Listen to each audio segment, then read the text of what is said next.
Hi friends, எல்லோரும் எப்படி இருக்கீங்க? நல்லா இருப்பீங்கன்னு நினைக்கிறேன். வாங்க இன்றைக்கி வீடியோக்குள்ளே போகலாம். எல்லோரும் மறக்காமல் சப்ஸ்கிரைப் பண்ணுங்கள், லைக் பண்ணுங்கள், ஷேர் பண்ணுங்கள், கமெண்ட் பண்ணுங்கள். வாங்க இன்றைக்கி வீடியோக்குள்ளே போகலாம். இன்றைக்கி என்ன பார்க்க போகிறோன்னா, பணம் வர்றதுக்கான தாந்திரீக மந்திரம். மந்திரம்னு சொல்கிறத விட அது ஒரு ரகசியம்னு சொல்லலாம். மந்திரம் நம்ம எல்லாருக்குமே நிறைய பார்க்குறோம், அது தெரியும். நம்ம இது ஒரு தாந்திரீக ரகசியங்கள். என்னென்ன ரகசியங்கள் பண்ணால் நமக்கு வீட்டில் பணம் வரவு அதிகமாக இருக்கும் அப்படின்றத இப்போ நம்ம பார்க்க போகிறோம். வீட்டில் காமாட்சி விளக்கு ஏற்றும்போது டைமண்டில் இருக்கிற கல்கண்டு, அந்த கல்கண்டு போட்டு தீபம் ஏற்றினா வீட்டில் லக்ஷ்மி கடாட்சம் அதிகமாக ஏற்படும். வீட்டில் வெள்ளை புறாக்களை அதிகமாக வளர்க்க ஆரம்பிச்சிட்டிங்கன்னா உங்களுக்கு பணத்தட்டுப்பாடே இருக்காது. வீட்டில் அதே மாதிரி பலவிதமான ஊறுகாய் வச்சுருந்தீங்கன்னா, குபேரன் ஊறுகாய் பிரியர், அதனால் பலவிதமான ஊறுகாய் வச்சுருந்தீங்கன்னா நிறைய பணம் வர்றதுக்கான ஒரு வாய்ப்பு இருக்குது. அதை எப்படி சொல்லுவாங்கன்னா, குபேர சம்பத்து வரும் அப்படின்னு சொல்லுவாங்க. சரிங்களா? அதே மாதிரி சுமங்கலி பெண்களுக்கு குடிக்கிறதுக்கு தண்ணி கொடுக்குறது, அதுக்கப்புறமா மஞ்சள் குங்குமம் தர்றது, இதனால் என்ன ஆகும்னா ஜென்மாந்திர தரித்திரம் தீர்ந்து போயிடும், பணம் வரவு அதிகமாகும். அதே மாதிரி அமாவாசை அன்னைக்கு வீட்டு வாசலில் கோலம் போடக்கூடாது, தலைக்கு எண்ணெய் தடவக்கூடாது, பூஜை காலை பொழுதில் செய்யக்கூடாது. பித்ருக்களுக்கு மட்டும் நம்ம வழிபாடு பண்ணால் பணம் வரவு நமக்கு எந்த ஒரு தட்டுப்பாடு இல்லாமல் வரும். அதே மாதிரி வீட்டில் விளக்கு ஏற்றுறோம் ஒன்றையுமே, சாயந்தரம் விளக்கு ஏற்றுறோம் அப்படின்னா பால், தயிர், தண்ணி, உப்பு, ஊசி, நூல், இந்தமாரி பொருட்கள்லாம் வெளியே யார்கிட்டையும் கொடுக்கவும் கூடாது, வாங்கவும் கூடாது. பணம் நம்ம வீட்டில் இருக்காது, ஓடிடும். அதே மாதிரி இறைபக்தியில் இருக்கிறவங்க ஆசி பெறுறது ரொம்ப இறைபக்தியில் இருக்கிறவங்களுக்கு நம்ம ஆசி பெறுறது பணம் வர்றதுக்கான ஒரு கூடுதல் பலத்தை கொடுக்கும்.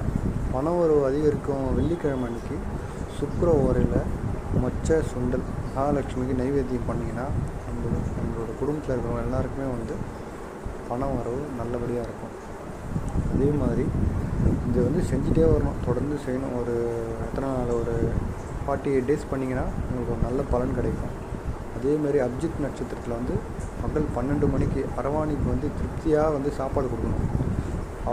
அவளோட கைக்கு வளையல், அவளுக்கு குங்குமம், மஞ்சள், இந்த மாதிரியான பொருட்கள்லாம் கொடுத்தீங்கன்னாலும் பணம் வரவு ரொம்ப அதிகமாக இருக்கும்.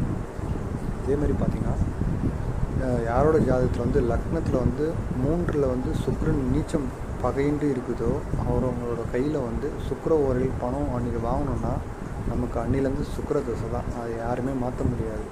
அதே மாதிரி பசுவோட கோமியத்தில் தினமும் கொஞ்சம் எடுத்து நம்ம குளிக்கிற தண்ணியில் கலந்து குளிச்சுக்கிட்டே வந்தோன்னா 45 நாள் விடாமல் நம்ம செஞ்சுட்டு வந்தோம்னா நம்மக்கிட்ட இருக்கிற தரித்திரம் முதல்ல இங்கேருந்து போகும். நம்மக்கிட்ட என்ன தரித்திரம் இருக்கோ அது முதல்ல போகும், பணம் அதிகமாக வரும். அதே மாதிரி முழு பாசிப்பருப்பு என்ன பண்ணுறீங்கன்னா வெள்ளத்தில் கலந்து தண்ணியில் ஊற வச்சு அதை அடுத்த நாள் பறவைங்களுக்கும் பசுக்கும் சாப்பிட கொடுத்தோன்னா நம்ம வீட்டில் பணம் வரவு ரொம்ப அதிகமாக இருக்கும். அதே மாதிரி வெள்ளிக்கிழமை பார்த்திங்கன்னா பெருமாள் கோவிலில் பத்மாவதி தாயாருக்கு அபிஷேகத்துக்கு நம்ம பசும்பால் கொடுக்கணும். அதே மாதிரி பத்மாவதி தாயாருக்கு பச்சை வளையல், பச்சை கலரில் வளையல் கொடுக்கணும். இந்த மாதிரிலாம் கொடுத்தோன்னா ரொம்ப அதிகமான பணம் வரவு அதிகமாக இருக்கும். பெண்கள் இடது கையில் வெள்ளி மோதிரம் அணிய தனராப்திரி அதிகரிக்கும். பசும்பாலை சுக்கிர ஓரையில் வில்வ மரத்துக்கு ஊற்றணுன்னா 24 வெள்ளிக்கிழமை செய்யணும். 24 வெள்ளிக்கிழமை சுக்கிர ஓரையில் வில்வ மரத்துக்கு பசும்பால் ஊற்றினீங்கன்னா நிச்சயம் பணம் வரவு கண்டிப்பாக உண்டாகும். அதே மாதிரி பாசிப்பருப்பை ஒரு பச்சை பையில் மூட்டையாக கட்டி தலையில் வச்சு நம்ம தூங்கிட்டு அடுத்த நாள் அதை எடுத்து ஒரு பிளாஸ்டிக் பையில் கொட்டி மூடி ஓடுற தண்ணியில் விட்டுட்டோன்னா பணப்பிரச்சனை அன்றைக்கே தீந்துடும். தினசரி குளிக்கும்போது முன்னாடி நம்ம அந்த பசும்பாலோட தயிர் இல்லை, அதை உடம்பு முழுசும் ஃபுல்லாக பூசி தடவி கொஞ்சம் நேரம் கழித்து குளித்தோன்னா நம்ம பணப்பிரச்சனைன்றது ஒரு பிரச்சனையே இருக்காது.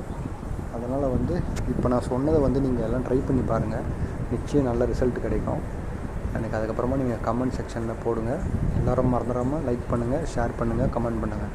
Thank you friends.